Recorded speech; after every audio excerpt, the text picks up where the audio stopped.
আজকে আমরা দেখব তৃতীয় পর্যায়ক্রমিক মূল্যায়ন 2025-এর জন্য ষষ্ঠ শ্রেণীর ভূগোল প্রশ্ন, যেখানে পূর্ণমান 70, সময় রয়েছে 2 ঘন্টা 30 মিনিট। সঠিক উত্তরটি বেছে নিয়ে লেখো 1×18।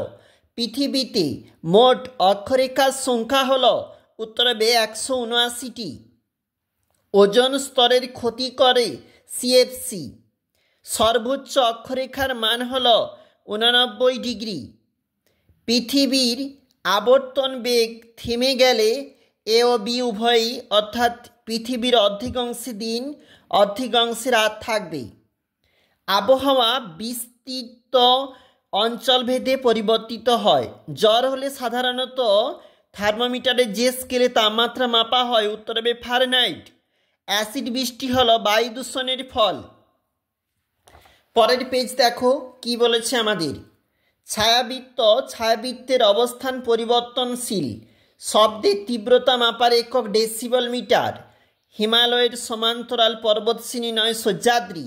কাবেরী নদীর উৎস ব্রহ্মগিরি। ম্যানগ্রোভ উদ্ভিদ সুন্দরী। আধি ভারতের যে অংশে দেখা যায় পশ্চিমাংশে। একটি তন্তুজাতীয় ফসল তুলো। ভারতের যে রাজ্যে সাঁওতাল সম্প্রদায় দেখা যায় না, হিমাচল প্রদেশ। পৃথিবীর প্রাচীনতম মানচিত্র আবিষ্কৃত হয়েছিল ব্যাবিলনে। মানচিত্র অঙ্কন বিদ্যাকে বলে। পরের পেজে আবারও চলে যাচ্ছি, এটা পরের পেজ। কার্টোগ্রাফি। এই শূন্যস্থানগুলা 1×5 রয়েছে। প্রশ্নের মার্ক রয়েছে অতি সংক্ষিপ্ত প্রশ্ন 1×7 রয়েছে। 2 নম্বরের এই প্রশ্নগুলি, যেগুলা তোমাদেরকে অবশ্যই করতে হবে। এবং এটা রয়েছে আমাদের অন্তিম পেজ। এখানে রয়েছে 3 নম্বরের প্রশ্ন, রয়েছে 5 নম্বরের প্রশ্ন, রয়েছে 5 নম্বরের। এখানে কিন্তু মানচিত্র 1×5।